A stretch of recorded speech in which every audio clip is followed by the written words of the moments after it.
Hello, hi everyone. Let me see if we are good here. Yes, we are, and I was just getting my hair properly in place. Um, Hello, it's such joy being here today. I have had really like an interesting week with many things happening in my personal life. I was supposed to be, well, I was supposed to have graduated yesterday and have had a formal convocation, which unfortunately is not happening because of COVID-19. So on Friday, I get to have a virtual convocation, which is not as exciting as an in person convocation. Where I am in Canada, the ceremony is very nice. And for my master's convocation, we actually had Rick Hansen received an honorary doctoral degree. And if you know a bit about Rick Hansen, he is super inspirational. He suffered a car accident at the age of 17 and really dedicated his life to spinal cord injury and supporting organizations and research with that really were looking at ways of improving the lives of people who have suffered spinal cord injuries. And it was amazing. And I was looking forward to having that experience for my PhD, but it's not happening. So I'm trying to make the best of it, but with a bit of feeling a bit of a loss for not having that ceremony for my PhD. With that being said, today is about writing and an effective lit review for proposals. The blog post went live yesterday, so if you haven't read it, it's available on the website. And today there are two things that I want to accomplish with our time together. I see some people are watching live. I can see your comments now in another screen. So if you have any questions as we are going through this, let me know.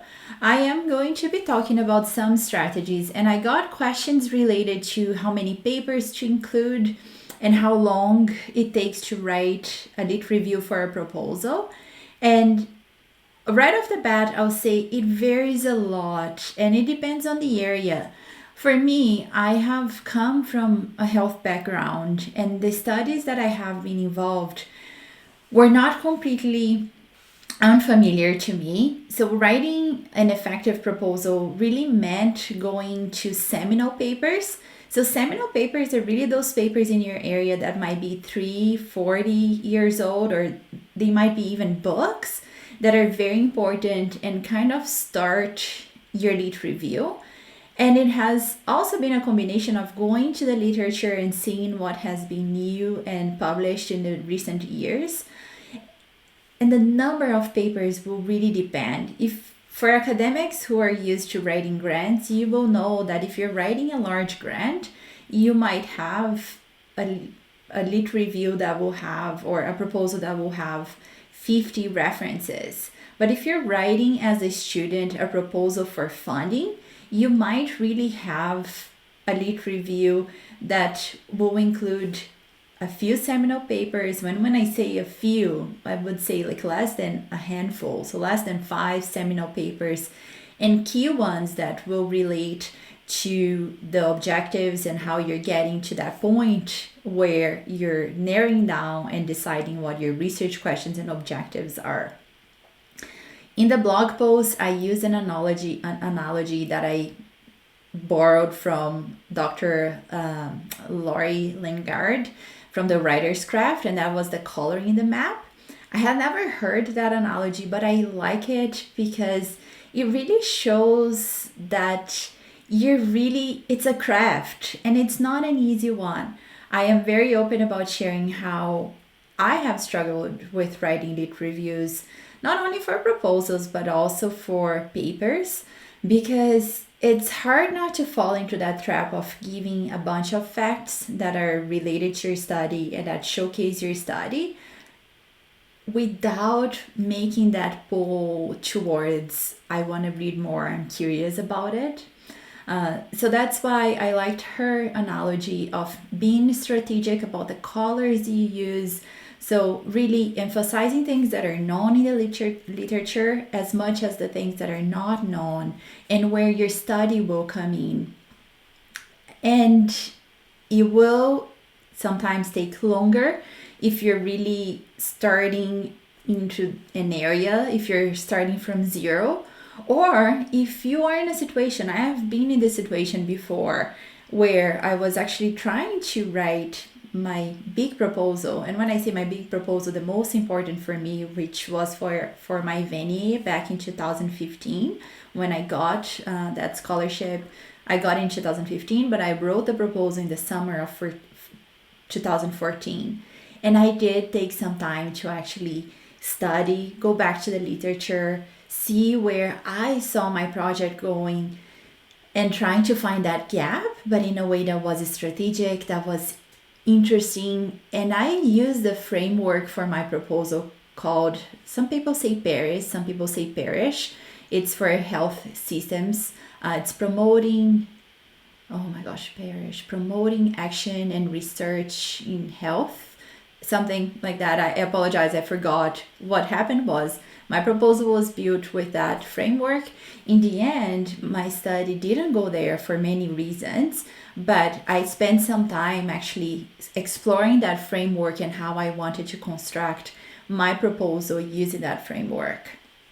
And this is where I said as well that we are moving forward with the content with QualiQ without ignoring the things that have happened, and while trying to listen, to be anti-racist in our research, to name and to use proper language.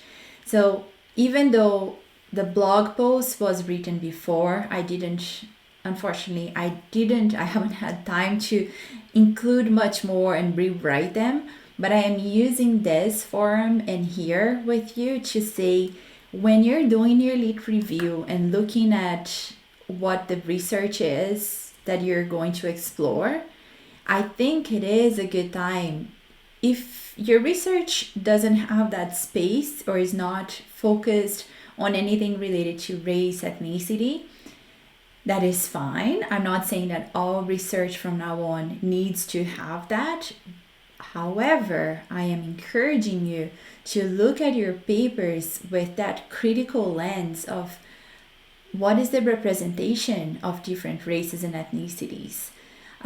It's something that I was actually discussing in a podcast interview yesterday, how when I got to the end of my PhD and I was looking at the research that talks about health of immigrant women, specifically from Northeast Africa, it's really stark to look at the literature, especially from where I am in Canada and in Alberta, and see how the large cohorts, so the cohort studies that have thousands of women, 80% of them are white and of high socioeconomic status.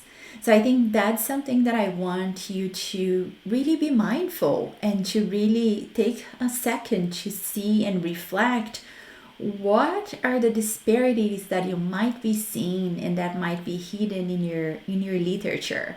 And not so much that you'll be emphasizing that in your lit review, but if there is a place for that and if your study is addressing that, I highly encourage you to do so, to voice that concern. The same thing is applicable to theory. So if you are talking about theory and you're using feminist theories, or if you're coming from a constructivist paradigm or a transformative paradigm, it is your turn and your opportunity to showcase those theories and their importance in the current climate that we are living, and with all the facts and the things that are happening in 2020. And I don't really think there is any benefit to staying neutral and not acknowledging that. I think that's one of the things that we have been really called out to acknowledge, like that neutrality can be hurtful. So if you have those pieces in your research and there is a place, and when I say a place, it also means space, words, if you have a place to voice that, I think you should. With that being said, it's unfortunate to acknowledge this, but it's the reality. We, there's no light at my house, which likely means you might lose me. I don't know what happened. I don't know if I'm live. I am live. So the lights are off, but for some reason I'm still on. Let's hope it stays like that. I was talking about the lack of control when it comes to who our reviewers are. And it is sad to say that, but not everyone will recognize the importance of your work and what you're trying to do, especially because that denial that I'm not biased, I don't have any prejudice, might be still happening in many people's minds. And I think for people who do qualitative research, we sometimes encounter that. And as much as some reviewers would say that they don't really they don't feel that it's not something that they recognize as being an issue, I think it can happen. And it is unfortunate to say that, but I think we don't really know the level of familiarity of our reviewers with qualitative research, with the qualitative paradigm. And if the level of familiarity is small or... Oh, I apologize, but I have to stop this noise. I don't even know what it is, but let me see. It's because the lights are out. But I apologize. It will happen probably. It will continue happening as we are going through this. Technical things. I think one of the things that has always been a struggle, not a struggle, but out of my control, is the fact that I don't really know who is on the other side adjudicating my proposals. And the same thing will happen to you. So knowing that you can do your best, but you don't know the other side, but you can try at the same time to be strategic. And I hope you got that from the blog post yesterday. Early on in my program, I did have a chance to get feedback from someone who came from a really quantitative paradigm, who is in the natural sciences. And as much as his feedback hurt, in a way, it was a big wake-up call in terms of how I needed to be strategic when presenting my lit review, when showing my objectives and my research questions. And in some ways, I tried to borrow some of the things that I had learned and seen in quantitative research, especially in terms of the formatting, putting the bullets, almost emphasizing the research questions in a way that they looked like hypotheses, which doing qualitative research we don't have. But really trying to show the reviewer that I thought about all those pieces that they value, no matter what they value. So that is one thing. And last but not least, so we talked about the order and the flow of your lit review, building that map and coloring the spaces with what is known and what is not known. And one last thing that I want to say is that writing that piece and how much time it might take, it will really depend on the systems that you have in place and how you like to work. For me, writing a lit review has been always the most challenging because it is one that requires a mix of reading and writing, and finding that flow hasn't always been easy. It took me some time to really find that way where I was going to the literature and reading, but then making notes and being able to transfer that to writing and my own proposal or lit review right away, so I wouldn't lose that fresh information, but at the same time I wouldn't be risking plagiarizing. And I encourage you to go back to a post that we have on the blog from January, and it's talking about habits in research. That's where I talked a lot about how I wrote my lit review and I finished my thesis.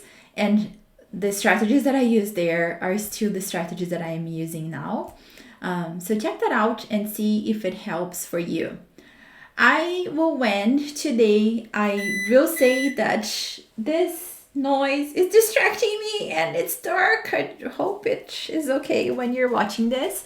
I don't see any questions. I see that some people came and went, and if you're watching now and if you have any questions about writing a lit review, I was having a discussion in the comments yesterday with one of the people in the community, and Catherine was asking questions about how long does it take, how many papers you have to read, and those discussions will continue there. And if you have questions or feedback as we are moving through the month of June and trying to build you up for success with proposal and grant writing qualitative research, feel free to send us the message. And Catherine, can you send the link to the habits blog? Yes, I can post the link in the comments for this video. It is from January, and it is really, there is a lot based on the book Atomic Habits. So Catherine, I don't know if you were on since the beginning. If you were watching since the beginning, and I've talked a bit about number of papers and the time that it takes to write. I think it really depends on the proposal length and how many pages you have even for your lit review, and the level of familiarity you have with the topic. I also think that there is something to be said about if you are trying to get a highly competitive funding, whether as a student or as a contractor, and you really want to put forward that amazing proposal, you will take a bit longer to write a lit review. So you were here. But that's the other point I wanted to tell you. Like when I was writing my biggest proposal to this time, like which was my Venier, and also one of the later on with a project that I was doing something that was mixed methods and required me to understand more of the quantitative side. It took me a long time. And it's hard to predict, but if I were you, what I would say is start with one day, and knowing how many pages you need to write and what the goal is for the whole document. I would use that one day as a reference if you have to estimate as a contractor or someone who might be doing that as a consultant. That would be my feedback and my suggestion. It's hard to predict, and it also depends on the area. I know you are in health, supporting mostly health, and you're also in that intersect of health and social sciences as I am. So it might be more straightforward, but depending on the novelty, it might not be. I apologize for the noise. I don't know where the lights are. I don't know what happened in my house, but I have internet, which I also can't explain. So I hope you all have a really good week. The blog posts will continue being about proposal writing. So the next one will be about methods. And then there will be another one more in... Oh, the lights are back! There will be another one talking about some generalities about proposal writing.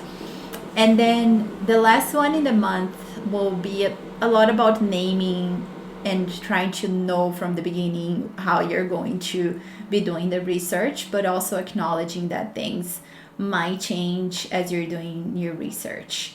And that's it. That's all I had for today.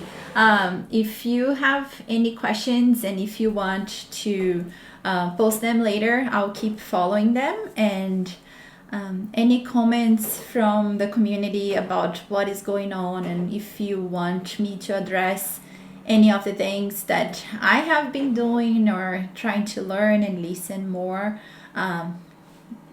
I am a Latinx, and being a woman who is an immigrant but also has sort of fair white skin, I am trying to really study my own intersectionality and where things are and feel for me, being an immigrant but with lots of privileges. And it's been interesting, and some days are painful, but that's how I think it should be.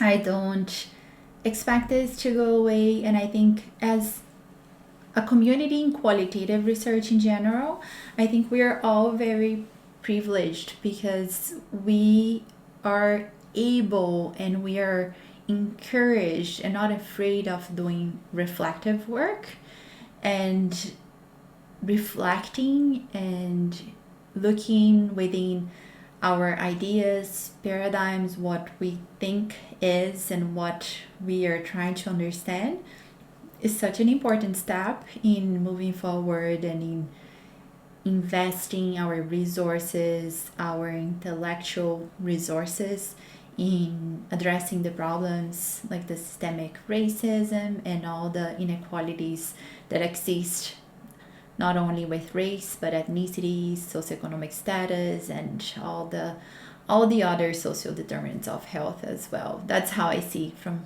my health background. Okay, so I'll wrap up and we will be coming on next week, same time, same day. Take care, everyone, and have a good week.